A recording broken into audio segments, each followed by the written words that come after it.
What if the Bible you know hides a woman who refused to kneel?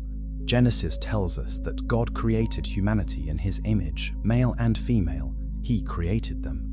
But scholars throughout history have asked a troubling question about Genesis chapter 2. If woman was created from Adam's rib, why does chapter 1 suggest simultaneous creation? This inconsistency has fueled theological debate for millennia. Most people assume the creation story is simple and clear, but ancient texts from Ethiopia, Mesopotamia, and medieval Jewish tradition tell of a first woman who came before Eve, a woman made from the same earth as Adam who demanded equality and was erased for her defiance. In this investigation, we will move through 3 revelations. First, we will uncover which ancient texts preserve her memory and why mainstream Christianity excluded them. Then, we will examine the theological crisis her existence created and how religious authorities responded. Finally, we will trace her transformation from equal partner to demon queen and ask what that transformation reveals about power, gender, and spiritual control. And once we understand this first layer, the real story begins. Her name is Lilith. You will not find her in most Bibles. The King James Version mentions her once, mistranslated as the screech owl in Isaiah chapter 34. The New International Version erases her completely, replacing her with a night creature. Yet in the Ethiopian Orthodox Tewahedo Church, which preserves one of the oldest Christian biblical canons in the world, her story lingers in the margins of creation. In the Alphabet of Ben Sira, a medieval Jewish text, she is named explicitly as Adam's first wife. In ancient Mesopotamian incantations, she appears as a demon who strangles infants.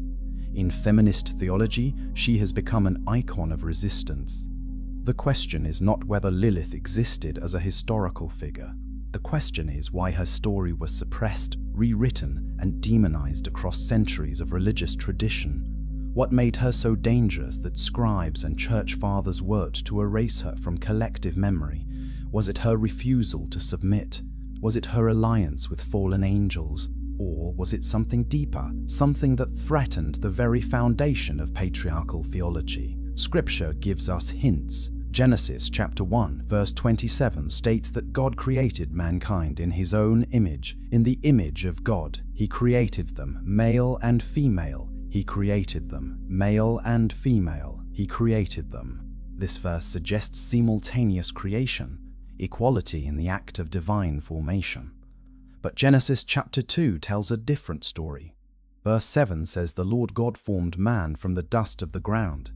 Then in verse 22, God creates woman from Adam's rib. 2 creation accounts, 2 different sequences, and in that gap, Lilith's story was born. Ancient rabbinical commentators wrestled with this inconsistency. Some proposed that the first creation in Genesis 1 referred to a different woman, a woman created equal to Adam but who vanished from the text. Others argued that the 2 accounts described the same event from different perspectives, but the most provocative interpretation, preserved in mystical Jewish texts like the Zohar and the Alphabet of Ben Sira, claims that there were indeed 2 women. The first was Lilith, created from earth like Adam. The second was Eve, created from Adam's flesh to ensure her subordination. If this interpretation holds any truth, then the Bible as we know it is incomplete. The canon we inherited was shaped by theological decisions made centuries after the texts were written. Church councils debated which books to include and which to exclude. The Council of Nicaea in 325, the Council of Carthage in 397, and later councils determined the boundaries of Scripture. Texts that contradicted emerging orthodoxy were labeled apocryphal or heretical. And in that process of selection and exclusion, Lilith was written out. But she did not disappear entirely. In Ethiopia, where Christianity took root in the 4th century and developed independently from European influence, alternative traditions survived. The Ethiopian Bible contains 88 books, far more than the 66 books in Protestant Bibles or the 73 in Catholic Bibles. It includes the Book of Enoch, the Book of Jubilees, and other texts that Western Christianity rejected. And within these texts, fragments of Lilith's story remain, embedded in descriptions of rebellious spirits, female demons, and the chaos that preceded Eve. Subscribe to this channel if you want to explore the biblical mysteries that traditional teachings overlook. What we are about to uncover will challenge everything you thought you knew about Genesis. The evidence for Lilith exists in three categories. First, linguistic traces in the Hebrew Bible. Second, explicit references in Jewish mystical and folkloric texts. Third, theological debates preserved in early Christian and Gnostic writings. Each category reveals a different dimension of her story. Together, they form a portrait of a woman who was too dangerous to remember and too powerful to completely erase. The Hebrew word Lilith appears only once in the Masoretic text, in Isaiah 34, verse 14. The passage describes the desolation of Edom, a land cursed by God. Among the wild animals that will inhabit the ruins, the text mentions a creature called Lilith. The King James Version translates this as screech owl. Modern translations use night creature or night bird, but ancient Jewish interpreters understood Lilith as a specific demon, a female spirit associated with desolation, sexuality, and death. Why would a demon be named in a prophetic text about judgment? Because Lilith was already a well-known figure in ancient Near Eastern culture. Mesopotamian texts from as early as 2000 BCE describe a class of demons called Thilitu, female spirits who seduced men and killed children. These demons were believed to inhabit deserts and ruins, the same desolate places Isaiah describes. By the time Isaiah was written, Lilith had already been part of Jewish folklore for centuries, borrowed and adapted from surrounding cultures, but the biblical mention is brief, almost hidden. If Lilith was truly Adam's first wife, why does Genesis not mention her? The answer lies in the nature of biblical editing. The Torah, as we know it, was compiled and edited over centuries, drawing from multiple sources and traditions. Scholars identify at least 4 main sources in the Pentateuch, each with different theological perspectives. Some sources emphasize God's transcendence. Others emphasize his immanence. Some portray women as subordinate. Others hint at equality. In the process of weaving these sources together, contradictions emerged, and in resolving those contradictions, stories like Lilith's were suppressed, yet the memory persisted. In the Talmud, rabbis debated the nature of the first human. Some texts suggest that Adam was originally androgynous, containing both male and female within one body. God later split this being into 2 separate entities. Other traditions describe a first Eve who was rejected, a prototype discarded before the final creation of the Eve we know. These fragmentary references point to an older, more complex creation mythology that was partially erased but never fully forgotten. And once we understand this first layer, the real story begins.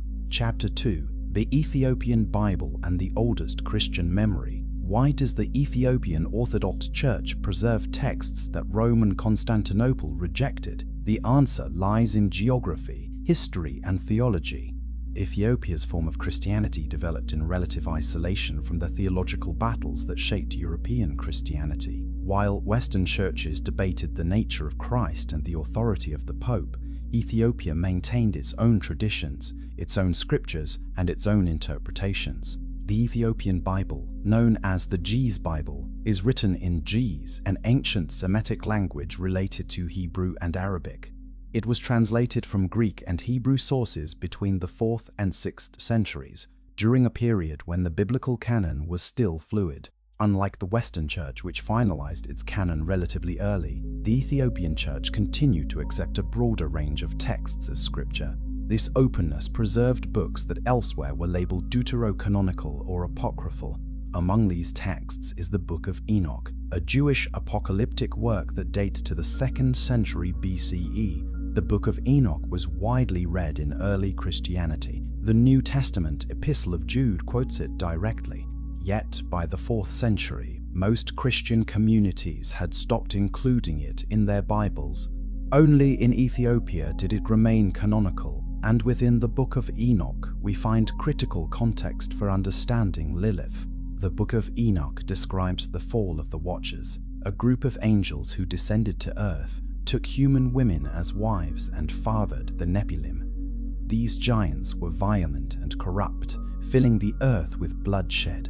God responded with the flood, wiping out the Nephilim and imprisoning the Watchers. But the text also hints at female spirits who allied with the Watchers, who taught forbidden knowledge, and who became the mothers of demons.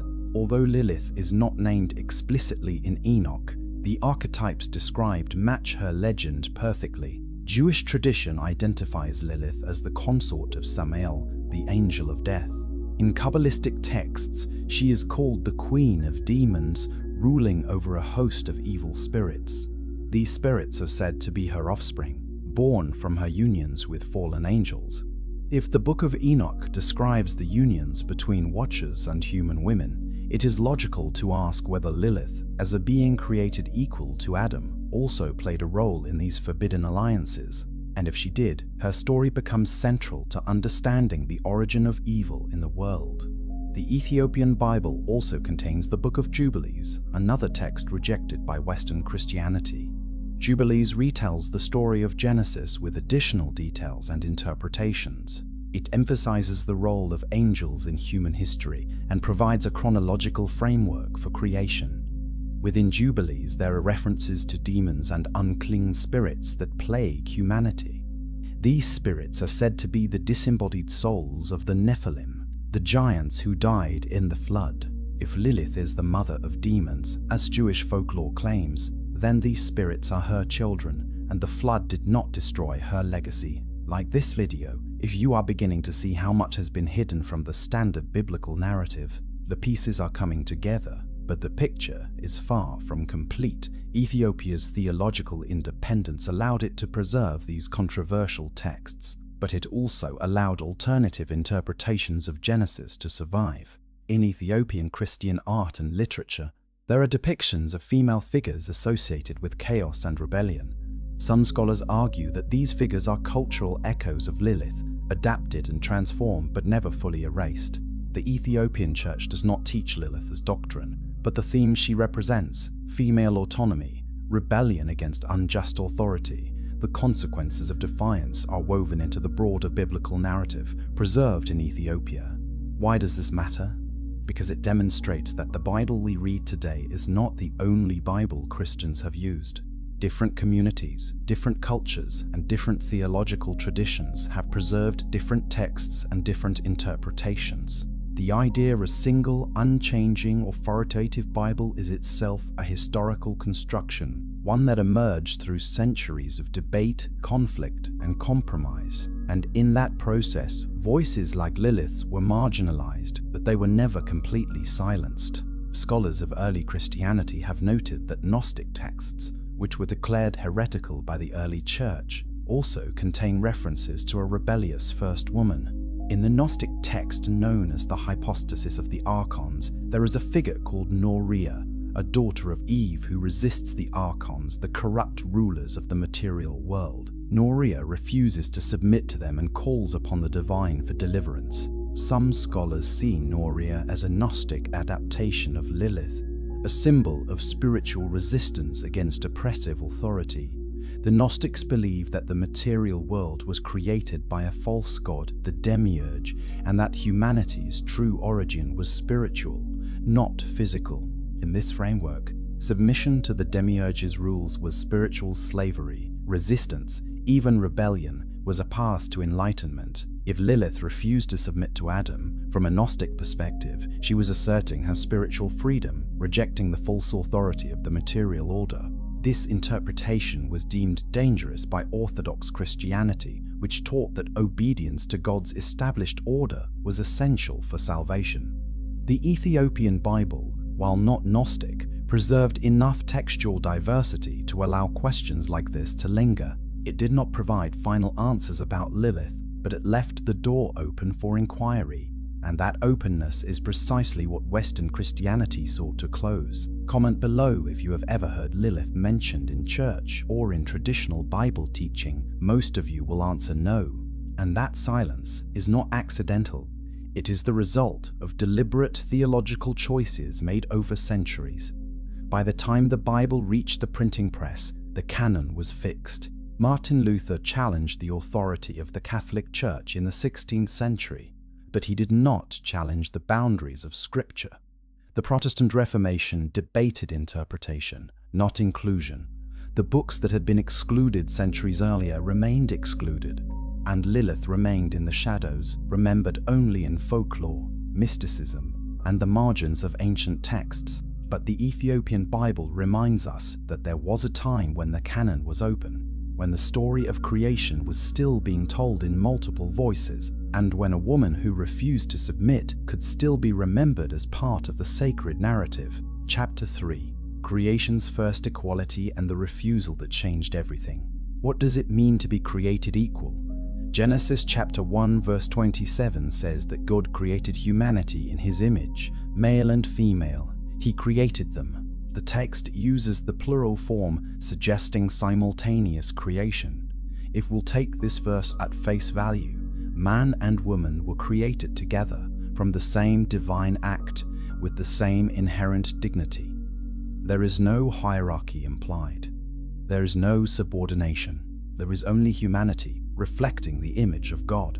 But Genesis chapter 2 tells a different story. God forms man from the dust of the ground, breathes life into him, and places him in the garden. Only later does God say it is not good for man to be alone. God creates animals and brings them to Adam to be named, but none of them are suitable companions. Finally, God causes Adam to fall into a deep sleep, removes one of his ribs, and fashions a woman from it. Adam calls her woman because she was taken out of man. This account implies sequence derivation and a kind of ontological dependence. Woman comes from man, not alongside him. Theological interpreters have struggled with these two accounts for centuries. Some harmonize them by saying that Genesis 1 provides a summary and Genesis 2 provides the details. Others argue that the texts come from different sources and reflect different theological perspectives. But the most provocative reading, preserved in Jewish mysticism, is that Genesis 1 describes the creation of Lilith and Genesis 2 describes the creation of Eve. The first woman was made equal, the second was made subordinate, and the first woman's refusal to accept subordination led to her exile. The Alphabet of Ben Sira, a medieval Jewish satirical text, provides the most detailed account of this tradition. According to this text, Lilith and Adam were both created from the earth on the same day. They were equals in every way, but conflict arose immediately. When Adam wanted to lie with Lilith, he insisted that she lie beneath him. Lilith refused. She argued that they were both made from the same earth and therefore should be equals in all things, including intimacy.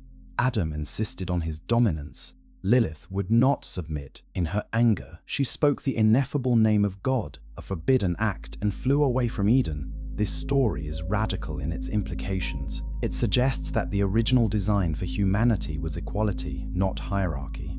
It suggests the patriarchy was not God's intention but a later development, a consequence of Lilith's refusal and Adam's insistence. It also suggests that the creation of Eve from Adam's rib was a secondary act, a revision meant to ensure that woman would not challenge man again. Share this video if you believe the church has not told the full story about gender and creation. From a narrative perspective, Lilith's refusal is the first act of autonomy in human history. Before the serpent tempted Eve, before the fruit was eaten, before sin entered the world, Lilith exercised her will.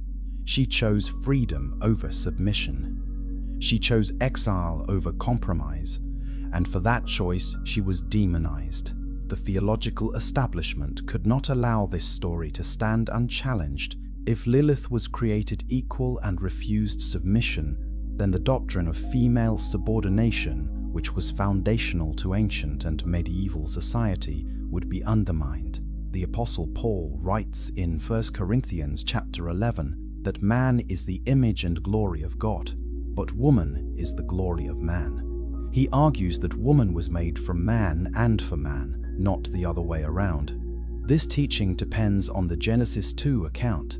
If Genesis 1 describes Lilith, then Paul's argument is incomplete. It applies to Eve, but not to the first woman. Jewish commentators wrestled with this tension. Some rabbis argued that Lilith was a demon from the beginning, never truly human. Others suggested that she was human, but became demonic through her rebellion.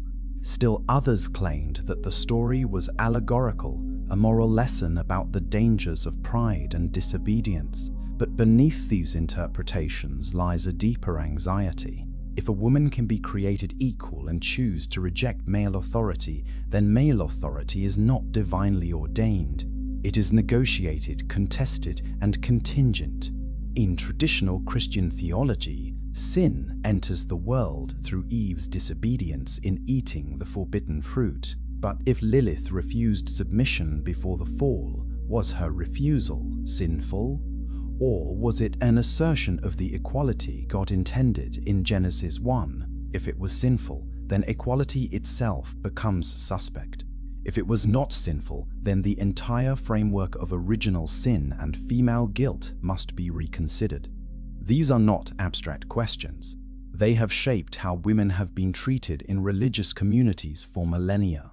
Women have been told that their subordination is divinely ordained, that questioning male authority is rebellion against God, that suffering in silence is a virtue. Lilith's story challenges all of that. It says that a woman can be created equal, can refuse unjust treatment, and can choose freedom, even at great cost. But the cost was indeed great. Lilith's exile from Eden was not just a physical departure. It was a symbolic fall from the human community into the realm of demons. Her choice to speak the divine name and fly away was an act of defiance that severed her from the order God was establishing. In Jewish mysticism, the utterance of God's ineffable name grants power, but it also brings consequences. Lilith's use of that name marked her as both powerful and cursed, and in her exile, the transformation began. The woman who demanded equality became the demon who threatened life. The partner who refused submission became the seductress who led men astray. The equal who spoke the divine name became the monster who strangled infants in the night. This transformation is not accidental. It is a narrative mechanism for discrediting female autonomy. If the woman who refuses subordination becomes a demon, then all women must submit or risk demonization. Yet even in her demonic form, Lilith retains traces of her origin. She is powerful, independent, and dangerous precisely because she will not be controlled. The patriarchal imagination could not erase her, so it recast her as evil. But in doing so, it preserved the memory of her refusal. Chapter 4. The exile from paradise and the choice of freedom. Where did Lilith go when she left Eden? The texts that mention her exile are vague, but the symbolism is clear. She went to the wilderness, the desert, the place outside civilization and divine order. In biblical literature, the wilderness is both a place of testing and a place of demons. It is where Israel wandered for 40 years. It is where Jesus was tempted by Satan. It is the realm of chaos, the space beyond God's garden. Lilith's choice to leave Eden was not expulsion. It was self-exile. God did not cast her out for disobedience, as he later did with Adam and Eve. She left because she refused the terms of her existence. This distinction is crucial. Adam and Eve were expelled as punishment for sin. Lilith departed as an assertion of agency. Her exile was not a fall. It was a refusal to live under conditions she deemed unjust. In psychological terms, Lilith represents the part of the self that will not be tamed, the shadow that refuses integration. Carl Jung described the shadow as the unconscious aspects of the personality that the conscious ego does not identify with. These aspects are often rejected and repressed, but they do not disappear. They linger in the psyche, erupting in dreams, fantasies, and compulsive behaviors. Lilith, as an archetype, embodies the repressed feminine shadow, the sexuality, rage, and autonomy that patriarchal culture cannot accept. From a mythological perspective, Lilith's exile mirrors the exile of other rebellious figures in ancient literature. Prometheus defied the gods and was chained to a rock. Lucifer challenged God and was cast into hell. Lilith refused submission and was relegated to the desert. Each of these figures represents a fundamental tension between freedom and order, between individual will and cosmic hierarchy. Each pays a price for their defiance, but each also retains a kind of tragic dignity. The desert where Lilith wandered is not empty. In Jewish and Christian tradition, the desert is populated by demons and unclean spirits. It is the dwelling place of Azazel, the scapegoat demon mentioned in Leviticus. It is where the Israelites encountered hostile forces during their exodus. It is the domain of chaos, the antithesis of the ordered garden. By choosing the desert, Lilith aligns herself with these forces. She becomes part of the chaotic realm that opposes divine order. But what if the desert is not simply evil? What if it represents the space outside oppressive structures, the place where those who refuse to conform can exist? From this perspective, Lilith's exile is not a fall into evil, but a flight into freedom. She would rather be alone in the wilderness than submit in paradise. This choice resonates with anyone who has ever left a situation, a relationship, or a community because the cost of staying was too high. Subscribe and hit the notification bell if you want to explore more biblical figures who chose freedom over conformity. In the desert, Lilith encounters the Watchers, the fallen angels described in the Book of Enoch. These angels, led by figures like Semyaza and Azazel, descended to earth because they desired human women. They took wives, fathered the Nephilim, and taught humanity forbidden knowledge, metallurgy, cosmetics, astrology, and sorcery. Their rebellion against God mirrors Lilith's rebellion against Adam. Both refused the roles assigned to them, both sought autonomy and knowledge, and both were punished. The text of Enoch does not explicitly name Lilith as a partner to the Watchers, but later Jewish mysticism makes the connection. In Kabbalistic thought, Lilith is the consort of Samael, one of the chief fallen angels. Together, they rule the realm of the demonic, the Sitra Achra, the other side that opposes holiness.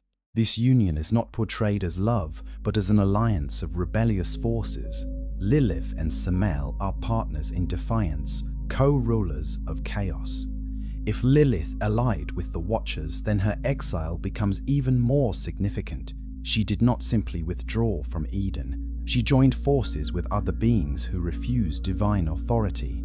She became part of a cosmic rebellion, and in doing so, she crossed a line from which there could be no return. Yet even in this rebellion, there is a strange kind of integrity.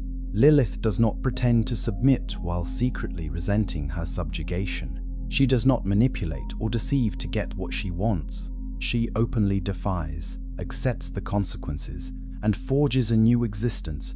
In a culture that often demands women smile while suffering, Lilith's refusal is both terrifying and liberating. Her choice also raises questions about the nature of paradise. If Eden requires submission and obedience, is it truly a paradise? If freedom and equality can only exist outside the garden, then what does that say about the garden? These questions are uncomfortable because they challenge the assumption that God's order is inherently just. They suggest that sometimes the structures presented as divine are actually human constructs designed to maintain power. Augustine of Hippo, one of the most influential theologians in Christian history, wrote extensively about the nature of sin, free will, and divine order. He argued that rebellion against God is the root of all evil, that pride is the original sin. But he also acknowledged that human beings possess free will, the capacity to choose. Lilith's story pushes this logic to its limit. As she was created equal and chose freedom, was her choice an expression of the free will God gave her, or was it a sinful rejection of divine authority? Augustine would likely argue that any choice against God's established order is sin, regardless of motive. But Lilith's defenders, both ancient and modern, would argue that God's order, as presented in Genesis 2, is not the same as God's original intention in Genesis 1. The hierarchy was introduced later as a consequence of human failure, or as a concession to cultural norms. Lilith's refusal, from this perspective, is an attempt to restore the original equality, not a rejection of God. This debate has profound implications. If Lilith's exile was just, then female submission is divinely mandated. If her exile was tragic, then patriarchy is a human invention, not a divine command. The texts do not resolve this tension. They leave it open, embedded in the contradictions of Genesis, whispered in the margins of mysticism, and lived in the bodies of women who have been told to submit but who feel the pull of autonomy. And in that unresolved tension, Lilith endures.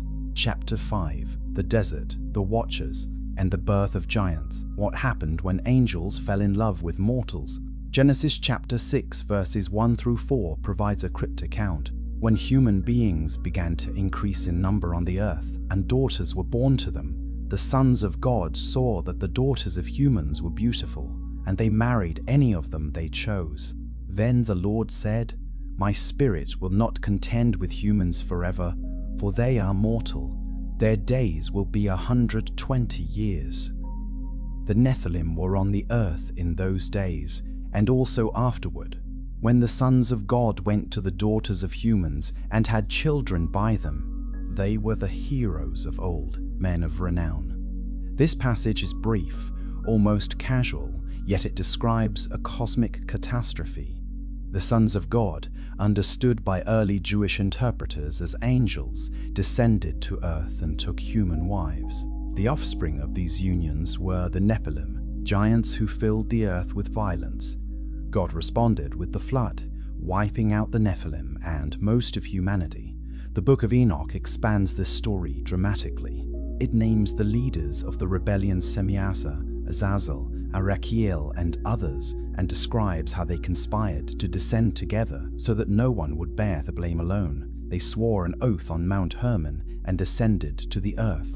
They took wives, fathered giants, and taught forbidden knowledge. The Nephilim consumed all the resources of the earth and then began to consume humanity itself. The world descended into chaos. Where does Lilith fit into this story? The Book of Enoch does not mention her, but later Jewish mysticism places her at the center of the demonic rebellion. If the Watchers took human women as wives, Lilith, who was not fully human anymore but not yet fully demonic, would have been an ideal consort for the fallen angels. She was already in exile, already aligned with forces outside divine order.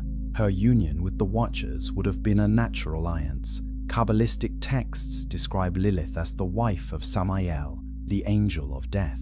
Samael is often equated with Satan, the adversary who tempts humanity and accuses them before God. If Lilith is Samael's consort, then she is not just a rebel. She is the queen of the forces that oppose God. Together they rule the Sitra Akra, the realm of impurity and chaos. And together they produce offspring demons, spirits, and forces of destruction. The idea that Lilith birthed demons is central to her legend. In Jewish folklore, she is said to give birth to hundreds of demons every day. These demons, called Lilim, plague humanity, causing illness, misfortune, and death. They are the spiritual descendants of Lilith's refusal, the fruit of her rebellion. If Eve's disobedience brought sin into the world, Lilith's exile brought demons. Like this video if you are beginning to understand the cosmic scope of Lilith's story. This is not just ancient mythology. This is a narrative about rebellion, power, and the consequences of defiance on a cosmic scale. The Nephilim, as described in Genesis and Enoch, were giants of tremendous strength and violence. They consumed everything in their path and filled the earth with bloodshed. God saw that the wickedness of humanity was great and that every inclination of the thoughts of the human heart was only evil all the time. So God decided to send the flood, to wipe out the corruption and start again with Noah. But what happened to the spirits of the Nephilim after the flood? The Book of Jubilees provides an answer. It says that the souls of the Nephilim became evil spirits that wander the earth, tormenting humanity. These spirits do not have bodies, so they seek to possess the living. They cause disease, madness, and moral corruption, and they are the offspring of the Watchers and their human wives and, according to mystical tradition, of Lilith and the fallen angels. This means that the demons humanity faces are not abstract forces of evil. They are the literal descendants of a rebellion that began before the flood. They are the children of unions that should never have happened, the fruit of a cosmic boundary crossing. And Lilith, as the mother of demons, is the matriarch of this cursed lineage. The flood destroyed the physical giants, but it did not destroy their spiritual legacy. The demons remained, and they continue to plague humanity. In this framework, the spiritual battle that the Apostle Paul describes in Ephesians chapter 6, "For our struggle is not against flesh and blood, but against the rulers, against the authorities, against the powers of this dark world, and against the spiritual forces of evil in the heavenly realms," is a continuation of the war that began with the Watchers, and Lilith is one of the primary adversaries. In ancient Jewish projective magic, amulets and incantations were used to ward off Lilith and her demonic offspring. New mothers were especially vulnerable. It was believed that Lilith, envious of Eve's fertility and jealous of human women, would attack newborns in the night. She would strangle them, steal their breath, and leave them dead in their cribs. To protect against this, parents would hang amulets inscribed with the names of 3 angels, Senoi, Sanzenoi, and Semangelof, who, according to legend, had power over Lilith. The story goes that after Lilith fled Eden, God sent these 3 angels to bring her back. They found her by the Red Sea, in a region filled with demons. They commanded her to return, but she refused. The angels threatened to kill 100 of her demon children every day if she did not comply. She agreed that wherever she saw the names of the 3 angels, she would not harm the children there. This is why Jewish tradition inscribed those names on amulets and placed them in nurseries. This legend reveals both fear and negotiation. Lilith is powerful enough to resist angels, yet she is bound by oaths. She is dangerous enough to kill children, yet she can be warded off with the right words. She is a demon, but she is also a figure with whom one can bargain. This ambiguity is central to her character. She is not simply evil. She is complex, dangerous, and deeply tied to the boundaries between life and death. The birth of the Nephilim and the rise of the demons mark a turning point in biblical history. Before the flood, the boundary between heaven and earth, between divine and mortal, was porous. Angels descended, humans ascended in visions, and the supernatural was immediate and tangible. After the flood, that boundary hardened. God established a clearer separation. Angels no longer took human wives. Humanity was confined to its mortality, and the demons, the lingering remnants of the pre-flood rebellion, became the primary supernatural threat. Lilith stands at the hinge of this transition. She is a pre-flood figure, a being from the time when boundaries were fluid and rebellion was still possible. After the flood, she becomes a permanent resident of the demonic realm, a reminder of what was lost and what was forbidden. She is both a historical figure, in the mythological sense, and an ongoing presence, a force that continues to challenge, seduce, and destroy. And in that ongoing presence, her story refuses to end. Chapter 6, The Curse and the Mother of Demons. What does it mean to be cursed? In biblical tradition, a curse is not just bad luck, it is a divine or supernatural pronouncement that alters one's fate. Curses bind individuals to specific outcomes, trapping them in cycles of suffering or exile. The serpent in Genesis is cursed to crawl on its belly and eat dust. Cain is cursed to wander the earth as a fugitive.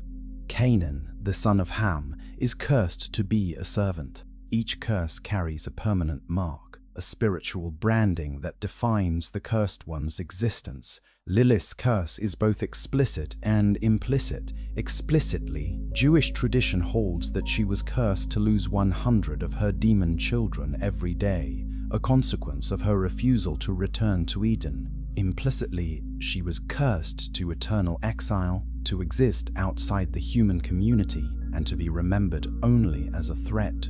This dual curse shapes her identity. She is both victim and perpetrator, both the one who suffers loss and the one who inflicts it. The curse of losing her children is especially tragic. It suggests that Lilith, despite her rebellion, possesses maternal instincts. She births demons, but they are still her offspring. Their daily destruction is a perpetual grief, a wound that never heals. This grief, however, does not soften her. Instead, it fuels her rage. If her children are taken from her, she will take the children of others. If she cannot have life, she will bring death. The curse creates a cycle of violence and loss that perpetuates itself across generations. In Kabbalistic thought, Lilith is described as the queen of the demons, ruling alongside Samael. Her realm is the Sitra Achra, the other side, the dimension of impurity that opposes the sacred. The Sitra Achra is not simply hell. It is a parallel structure, a shadow kingdom that mirrors the divine order but inverts it, where God's kingdom is characterized by holiness, unity, and life. Lilith's kingdom is characterized by impurity, fragmentation, and death.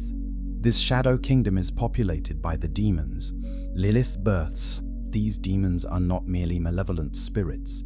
They are expressions of her essence, fragments of her rebellion made manifest. Each demon carries a trace of her refusal, her rage, her desire for autonomy, and each demon perpetuates her conflict with the divine order. In this way, Lilith's curse is not just personal, it is cosmological. She is not just a demon. She is a force that actively opposes God's work in the world. Comment below if you have ever felt that some struggles in life are spiritual, not just material. The biblical worldview takes seriously the idea that unseen forces shape human experience. Lilith, as the mother of demons, is one of those forces. The Christian tradition has its own parallel figures. In the New Testament, Jesus casts out demons frequently.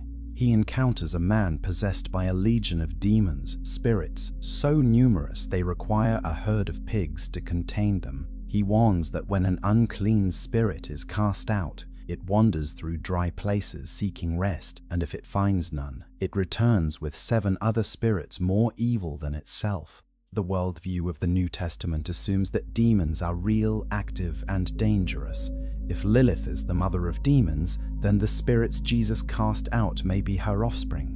This connection is never made explicitly in the New Testament, but it is consistent with the broader Jewish demonology that informed early Christian thought. The early church fathers, many of whom were familiar with Jewish traditions, would have known the legends of Lilith. They may have seen her hand in the demonic oppression they sought to combat through prayer, fasting, and exorcism. Medieval Christian demonology expanded this framework. Texts like the Malleus Maleficarum, the infamous witch-hunting manual, described a hierarchy of demons with specific roles and powers. Lilith appears in some of these texts as a succubus, a female demon who seduces men in their sleep and drains their life force. The connection between Lilith and sexuality is ancient, rooted in her refusal to submit to Adam and her alliance with fallen angels. In medieval thought, this connection became explicitly demonic. Sexuality outside the bounds of procreative marriage was seen as a gateway to demonic influence, and Lilith was the archetype of that danger. But the demonization of Lilith also reflects broader anxieties about female sexuality and autonomy. Women who were sexually assertive, who refused male authority, or who lived outside traditional structures were often labeled witches or demon-possessed. The figure of Lilith provided a convenient mythological justification for this persecution. If the first woman who refused submission became a demon, then all women who refuse submission are suspect. This is the tragic irony of Lilith's curse. Her rebellion, which began as an assertion of equality, was transformed into a justification for misogyny. Her refusal to submit became evidence that female autonomy is dangerous. Her existence as a demon became proof that women who do not conform must be controlled, punished, or destroyed. The curse, in this sense, is not just what happened to Lilith. It is what her story has been used to justify.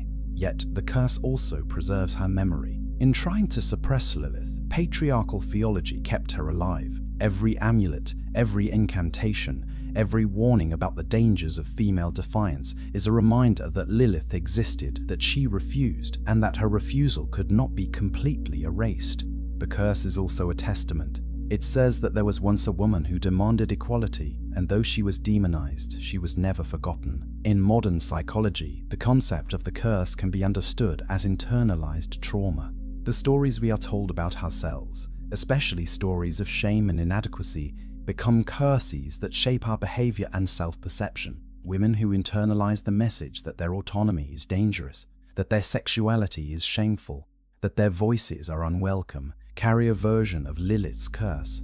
They are exiled from their own wholeness, fragmented by shame and haunted by the fear of rejection. But just as a curse can be internalized, it can also be broken. Recognizing the curse is the first step. Understanding that the story of female subordination is not divinely mandated but culturally constructed allows for resistance. Reclaiming Lilith, not as a demon but as a symbol of autonomy, is part of that process. It is a way of saying that the curse does not define us, that we can choose freedom even if it costs us paradise, and in choosing freedom, we honor the woman who chose it first. Chapter 7. Jewish Folklore and the Night Terror of Mothers. Why do children die in the night? Before modern medicine understood sudden infant death syndrome, miscarriage, and childhood illness, these tragedies were attributed to supernatural causes. In Jewish folklore, one of the primary culprits was Lilith. She was believed to roam the night, entering homes through open windows and strangling infants in their cribs. She was the nightmare of every mother, the invisible threat that could not be fought with physical weapons. The fear of Lilith was so pervasive that elaborate rituals developed to protect against her. Amulets were the most common defense. These were small inscriptions, often written on parchment or metal, containing the names of the three angels, Zenoi, Sanzenoi, and Semangeloth, who had power over Lilith. The amulets were hung above the bed of newborns, inscribed on the walls of the birthing room, and sometimes even worn by pregnant women. The text of these amulets often included a formula, a direct command to Lilith to stay away. One common inscription read, "Adam and Eve, barring Lilith." Another included a narrative summary of the angelic encounter, reminding Lilith of her vow. The logic was sympathetic magic. If the names were present, Lilith was bound by her oath not to harm the child. The amulet was both a reminder and a ward, a physical manifestation of spiritual protection. But amulets were not the only defense. Rituals surrounding childbirth were elaborate and specific. In some communities, a circle was drawn around the bed of a woman in labor, inscribed with holy names and scriptural verses. Visitors were carefully screened. It was believed that Lilith could possess a person and enter the room undetected. Mirrors were covered or removed, as it was thought that Lilith could use reflections to cross into the physical world. And for the first week after birth, the mother and child were considered especially vulnerable, requiring constant vigilance. These rituals reveal the depth of the fear Lilith inspired. She was not a distant mythological figure. She was an immediate, personal threat. Every unexplained death, every stillbirth, every child who died in the night could be attributed to her. And because death was common, Lilith was constantly present in the collective consciousness. Subscribe if you want to understand how ancient fears shape religious practice and how those practices still echo in modern rituals. The association between Lilith and infant mortality also connects to her identity as the first woman who refused motherhood on male terms. She did not want to submit, did not want to bear children in a context of subjugation. When she was punished by losing her own demon children, she turned her grief into vengeance, targeting the children of others. This narrative pattern is psychologically revealing. It suggests that the suppression of female autonomy leads to destructive outcomes, that forcing women into roles they do not choose creates resentment and rage. In modern terms, we might see this as a warning about the consequences of patriarchal control. When women are denied agency, when their choices are constrained, when their voices are silenced, the repressed anger does not disappear. It festers, it manifests in indirect ways. It harms not only the women themselves, but also the children, the communities, and the cultures that depend on their wholeness. Lilith, as a symbol, embodies this destructive cycle. Yet there is also a counter-narrative in some strands of Jewish mysticism. In certain Kabbalistic texts, Lilith is not purely evil. She is dangerous, yes, but she is also a force of transformation. Encountering her is perilous, but it can also lead to deeper self-knowledge. She represents the shadow, the aspects of the self that must be integrated for true wholeness. Ignoring her is impossible. She will not be denied. The only path forward is to confront her, to acknowledge the autonomy she represents, and to find a way to honor it without destruction. This more nuanced view of Lilith is rare in traditional texts, but it has gained traction in modern Jewish feminism. Scholars like Judith Plaskow and others have re-examined Lilith's story and reclaimed her as a figure of female empowerment. They argue that the demonization of Lilith was a patriarchal response to a threat, and that reclaiming her means reclaiming the autonomy she represents. This does not mean celebrating violence or chaos. It means recognizing that equality is not demonic, that female autonomy is not a curse, and that the stories we tell shape the realities we live. In folklore, Lilith's nocturnal nature is also significant. She is associated with the night, the time of darkness and dreams, the realm of the unconscious. In Jungian psychology, the night represents the unconscious mind, the place where repressed desires, fears, and archetypes reside. Lilith, as a night demon, is an embodiment of the unconscious feminine, the aspects of womanhood that patriarchal consciousness refuses to acknowledge. Dreams of Lilith in this framework are not necessarily omens of death. They can be invitations to integrate the shadow, to acknowledge the parts of the self that have been exiled. A woman who dreams of Lilith may be confronting her own suppressed rage, her own denied autonomy, her own refusal to submit. The dream is not a curse. It is an opportunity. This psychological reading does not erase the historical reality that women and children suffered, that fear of Lilith was used to control behavior, and that the rituals surrounding her were born of genuine grief.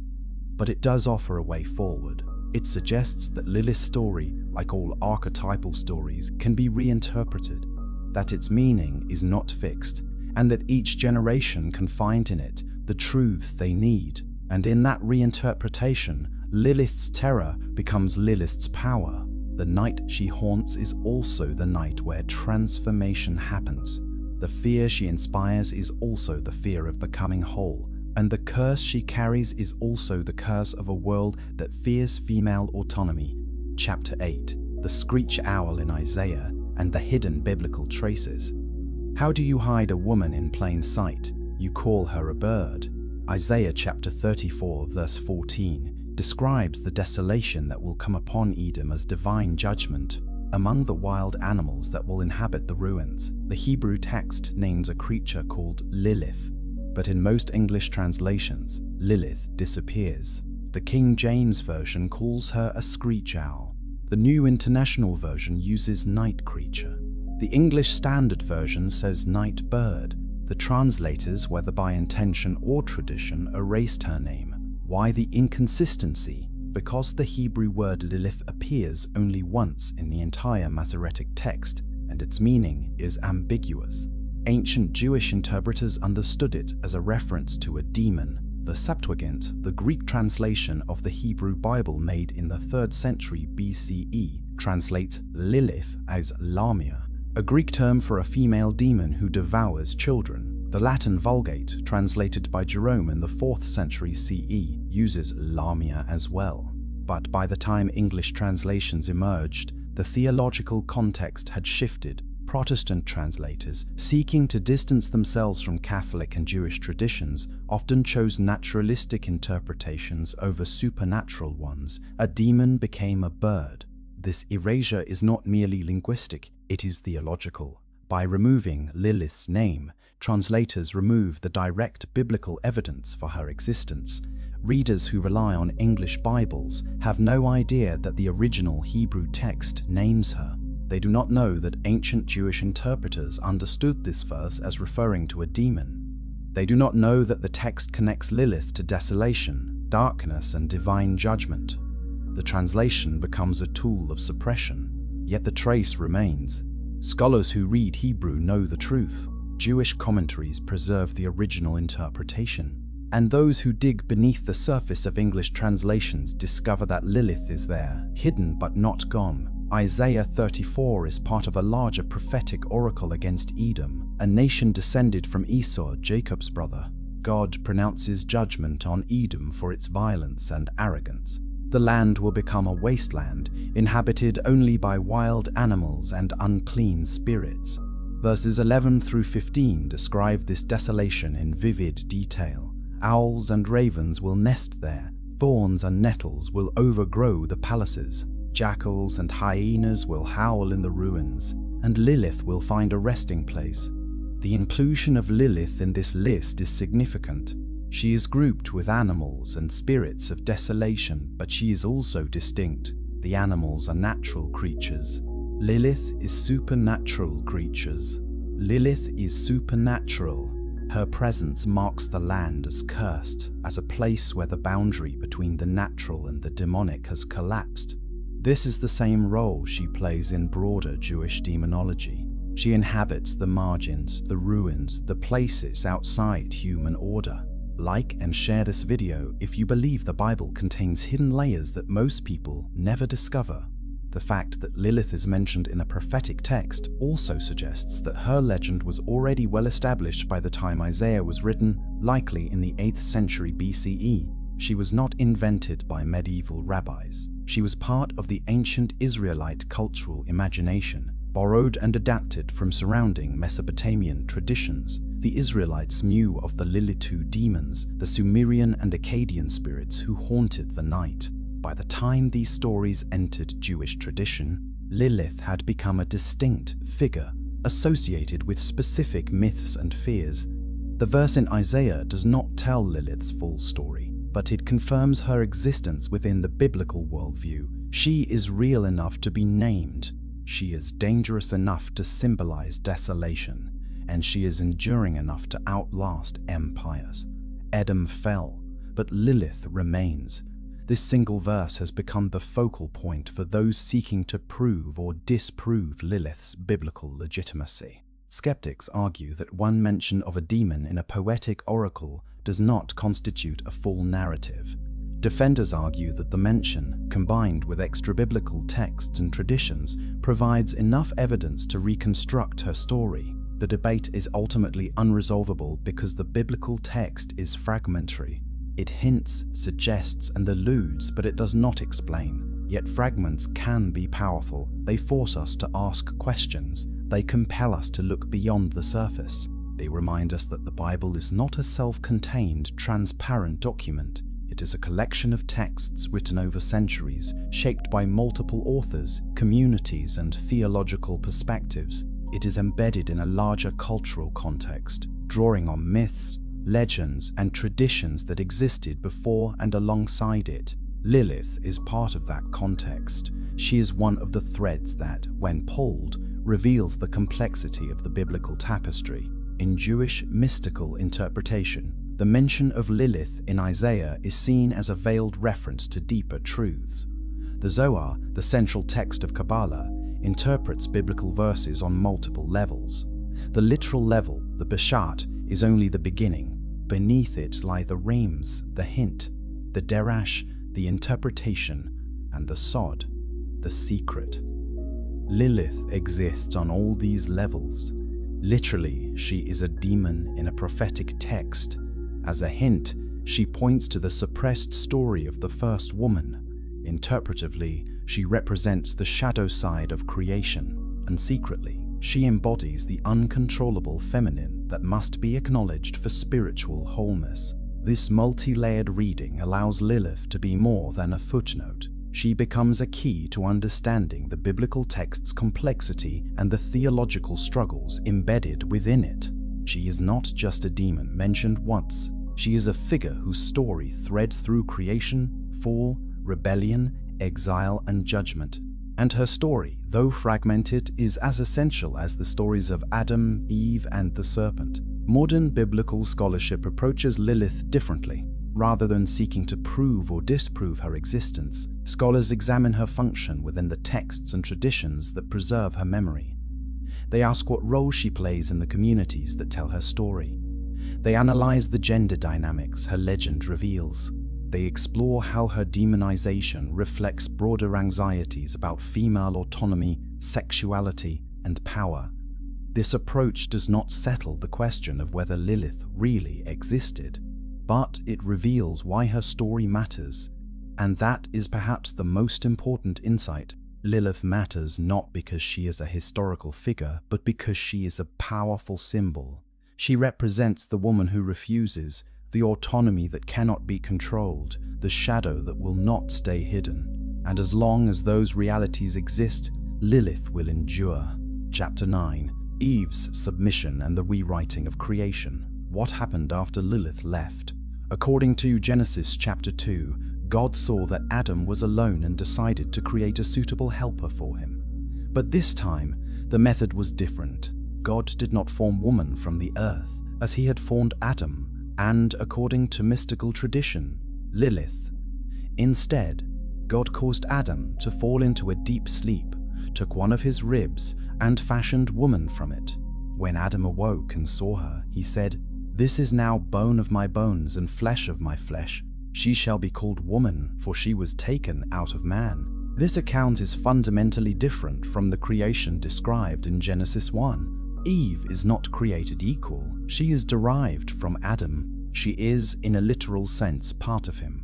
This derivation establishes a hierarchy that was absent in the first creation. Woman comes from man. Woman is made for man. And woman, by the logic of her origin, is subordinate. The contrast with Lilith could not be starker. Lilith was made from earth, just like Adam. She insisted on equality. She refused to lie beneath him, and she left when he would not relent. Eve, made from Adam's rib, does not refuse. She does not insist on equality. She accepts her role, and for a time, there is harmony in Eden. But harmony built on hierarchy is fragile. Genesis chapter 3 describes the fall, the moment when sin enters the world. The serpent tempts Eve, not Adam. She eats the fruit and gives some to her husband who is with her. When God confronts them, Adam blames Eve. Eve blames the serpent, and God pronounces curses on all three. The curse on Eve is especially revealing. God says, "I will make your pains in childbearing very severe. With painful labor you will give birth to children. Your desire will be for your husband, and he will rule over you." This curse formalizes the hierarchy that was implicit in her creation. She will desire her husband, but he will rule over her. Her subordination is no longer just structural, it is punitive, yet the text is ambiguous. Is the hierarchy part of God's original design, or is it a consequence of the fall?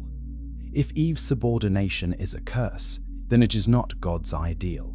It is a result of sin, a brokenness that entered the world when humanity chose disobedience. In this reading, the domination of women by men is not divinely ordained. It is a tragic distortion of the original equality suggested in Genesis 1. Comment if you have ever heard a sermon that wrestled with this tension. Most churches teach female submission as God's plan, but the text itself is more complicated. Feminist theologians have argued that the church has misread Genesis. They point to Genesis 1, where man and woman are created together in God's image, as the true account of God's intention. Genesis 2, they argue, reflects a patriarchal reinterpretation, a story shaped by a culture that already practiced male dominance. The creation of Eve from Adam's rib is not a description of divine order, but a justification for existing social structures. If this interpretation is correct, then Lilith's story is not a myth. It is a memory. It is a trace of the original equality that was lost, suppressed, and rewritten. Lilith represents what could have been, the partnership that was possible before hierarchy and domination took hold. And Eve represents the compromise, the woman who accepted subordination, whether willingly or because she had no choice. This is not to blame Eve. The fall is not her fault, despite centuries of Christian teaching that have laid the blame at her feet. The text says that Adam was with her when she ate the fruit. He was not deceived by the serpent. He chose to eat. Yet the theological tradition has focused disproportionately on Eve's role. making her the symbol of female weakness and moral failure. This focus serves a purpose. It justifies the subordination of women by suggesting that they are inherently untrustworthy, prone to temptation, and in need of male guidance. Lilith, by contrast, is never blamed for the fall. She left before the serpent arrived. She is guilty of refusal, of defiance, of speaking the divine name without permission. But she is not guilty of bringing sin into the world. That distinction belongs to Eve, and yet Lilith is demonized more thoroughly than Eve ever was. Why? Because Lilith's sin is worse from a patriarchal perspective. Eve's sin was disobedience to God. Lilith's sin was disobedience to man. Eve accepted her subordination and then failed to follow God's command. Lilith rejected subordination from the start. She would not even begin the relationship on unequal terms, and for that she is cast as the ultimate villain. This reveals the deeper logic of patriarchal theology. Submission to God is important, but submission to male authority is paramount. A woman who disobeys God but submits to her husband can be forgiven, corrected, and reintegrated. A woman who refuses male authority altogether is irredeemable. She must be demonized, cast out, and used as a warning to others. The creation of Eve, then, is not just a second attempt at making woman. It is a correction. God tried equality with Lilith and it failed. So God tried hierarchy with Eve. And though Eve also failed, her failure was of a different kind. It did not challenge the structure. It confirmed the need for control. This narrative has shaped Christian teaching on gender for 2 millennia. The Apostle Paul cites the creation order as the basis for male authority. He writes in 1 Timothy chapter 2 verses 13 and 14, "For Adam was formed first, then Eve. And Adam was not the one deceived, it was the woman who was deceived and became a sinner." This teaching presupposes the Genesis 2 account and ignores Genesis 1. It also ignores the possibility that there was a first woman before Eve, a woman who was not deceived but who simply refused. If Lilith's story were included in the canon, Paul's argument would collapse. If the first woman was created equal and refused subordination, then subordination is not God's original design. It is a later development, a response to Lilith's refusal, a way of ensuring that the second woman would not repeat the first woman's rebellion. But Lilith's story was not included. It was suppressed, relegated to folklore, mysticism, and the margins of tradition. And in its absence, the doctrine of female subordination was built on an incomplete account of creation. Yet the memory persists. In every woman who refuses to submit, in every woman who demands equality, in every woman who demands equality, in every woman who speaks when she is told to be silent, Lilith lives. She is the archetype that will not be erased, the story that refuses to die. And as long as women remember her, the rewriting of creation is not complete. Chapter 10, Modern Reawakening and the Reclaiming of the Archetype. Why is Lilith experiencing a resurgence in the 21st century? Across feminist spirituality, occult practices, and even mainstream culture, Lilith has become an icon. She appears in literature, art, music, and theology as a symbol of female empowerment, autonomy, and resistance. Women who feel constrained by traditional religious teachings find in Lilith a figure who validates their refusal to submit. She is no longer just a demon, she is a heroine. This reclamation of Lilith is not without controversy. Traditional religious communities, both Jewish and Christian, often view it as dangerous. They argue that celebrating a demon, even symbolically, is spiritually perilous. They warn that invoking Lilith, whether literally or metaphorically, opens doors to destructive forces. They insist that the traditional interpretation that Lilith is evil and must be resisted should stand. But those who reclaim Lilith see it differently. They argue that her demonization was a tool of patriarchal control, a way of discrediting female autonomy by associating it with evil. They point out that every culture has myths of rebellious women who are punished, and that these myths serve to enforce conformity. Reclaiming Lilith means rejecting the narrative that female autonomy is demonic. It means insisting that a woman's refusal to submit is not a sin, but a legitimate assertion of self. This reclamation has deep roots in second-wave feminism. In the 1970s, Jewish feminists began writing about Lilith as a symbol of liberation. The journal Lilith magazine, founded in 1976, took her name as a statement of purpose. The magazine covered issues of gender, justice, and Jewish identity from a feminist perspective. By claiming Lilith, the founders were saying that the stories used to silence women could be reinterpreted, that the demons of patriarchy could become the angels of liberation. In contemporary Wicca and neo-paganism, Lilith is often invoked as a goddess or spirit guide. She is associated with the dark moon, the time of shadow work and introspection. Rituals involving Lilith focus on reclaiming personal power, confronting internalized shame, and breaking free from oppressive patterns. Practitioners do not see her as evil but as a necessary force, the part of the psyche that refuses to be tamed.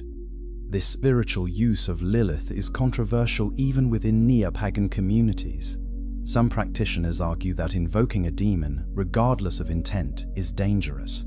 Others insist that the categories of demon and goddess are culturally constructed, that Lilith was a goddess before she was a demon, and that reclaiming her is an act of historical and spiritual justice. Subscribe if you are interested in how ancient myths are being reimagined in modern spiritual movements. Psychologically, the reclamation of Lilith aligns with Jungian concepts of shadow integration. Carl Jung argued that the shadow, the repressed and denied aspects of the self, must be acknowledged and integrated for psychological wholeness. Ignoring the shadow leads to projection, where the denied traits are seen in others and judged harshly. Integrating the shadow means recognizing those traits in oneself and finding a way to honor them without being controlled by them. Lilith, as an archetype, represents the shadow of the feminine. She embodies the sexuality, rage, and autonomy that patriarchal culture denies to women. Reclaiming Lilith, in Jungian terms, is an act of shadow integration. It is a way of saying, yes, I have anger, yes, I have desire, yes, I refuse to submit, and these aspects of myself are not demonic, they are human. This process is not easy. Shadow work is painful. It requires confronting the parts of oneself that have been shamed, rejected, and hidden. It means acknowledging desires that have been called sinful, asserting needs that have been called selfish, and expressing anger that has been called unladylike. But the alternative is fragmentation, a life lived in denial of one's wholeness. In literature and popular culture, Lilith has become a recurring figure. She appears in fantasy novels, television shows, and films as a powerful, often ambiguous character. Sometimes she is a villain. Sometimes she is an anti-hero. Sometimes she is a misunderstood figure whose story is revealed to be more complex than the legends suggest. Each portrayal reflects contemporary anxieties and aspirations, each a mirror of the culture that tells her story. One of the most influential modern portrayals is in the television series Supernatural, where Lilith is depicted as the first demon, created by Lucifer himself. She is powerful, ruthless, and deeply tied to the apocalypse. Yet even in this clearly antagonistic role, there is a fascination with her. She is not a mindless monster. She is strategic, intelligent, and in some ways tragic. In the comic book series The Sandman by Neil Gaiman, Lilith is portrayed as a more complex figure, a symbol of independence and defiance. Gaiman's work draws on multiple mythologies, weaving them into a narrative that honors their complexity. His Lilith is dangerous, yes, but also dignified, a being who made choices and lives with the consequences. These cultural portrayals do not settle the theological debates about Lilith, but they demonstrate her enduring power as a symbol. She continues to fascinate, provoke, and challenge, and in a culture grappling with questions of gender, power, and autonomy, Lilith's story feels more relevant than ever. Academic feminist theology has also engaged with Lilith. Scholars like Judith Plaskow have written extensively about her significance. Plaskow argues that Lilith's erasure from the biblical canon reflects a broader pattern of silencing women's voices in religious tradition. Reclaiming Lilith is part of a larger project of recovering women's stories, women's wisdom, and women's authority. This recovery is not about replacing traditional theology wholesale. It is about expanding it, about acknowledging that the stories we have inherited are incomplete, that other voices were silenced, and that those voices deserve to be heard. Lilith's story from this perspective is not a threat to faith. It is an invitation to a fuller, more honest engagement with the complexities of human experience. Yet the tensions remain.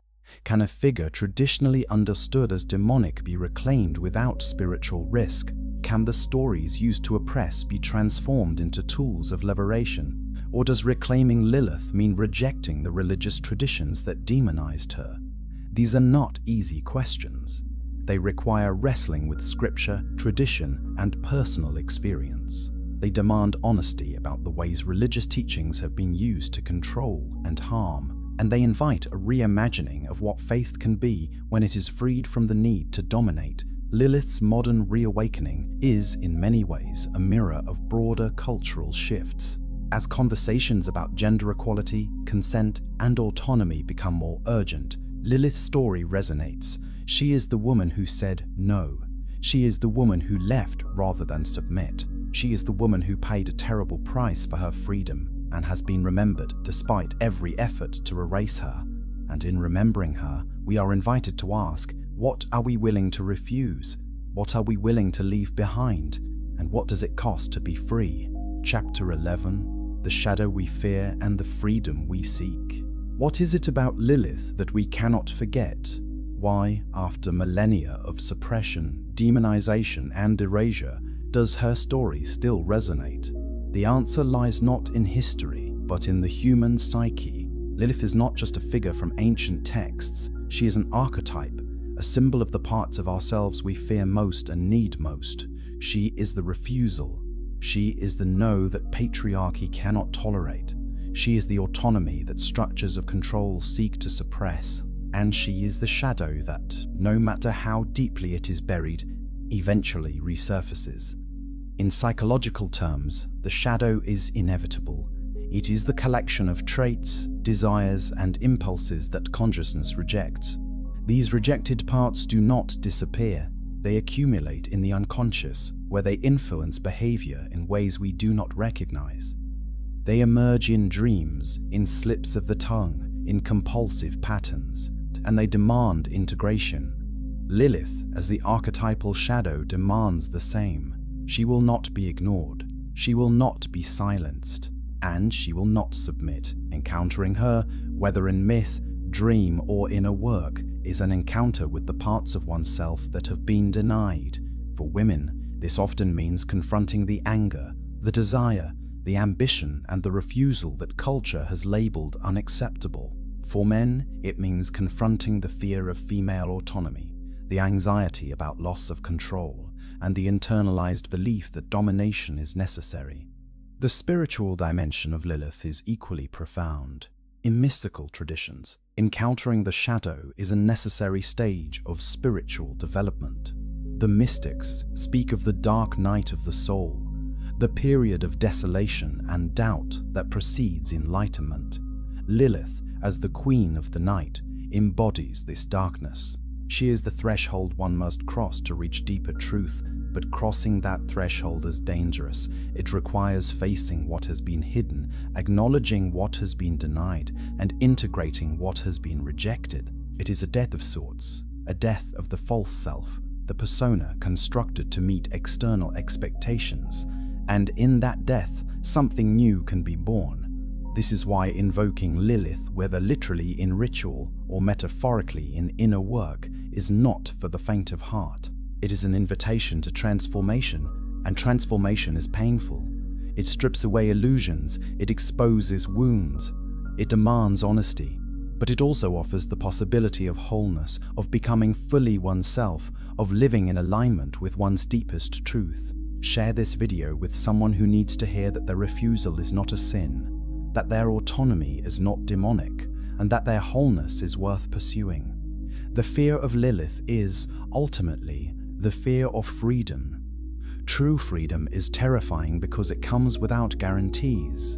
It means leaving the known even when the known is painful and stepping into the unknown. It means rejecting the roles that have been assigned, the scripts that have been written, and the expectations that have been internalized. It means risking rejection, exile, and loss.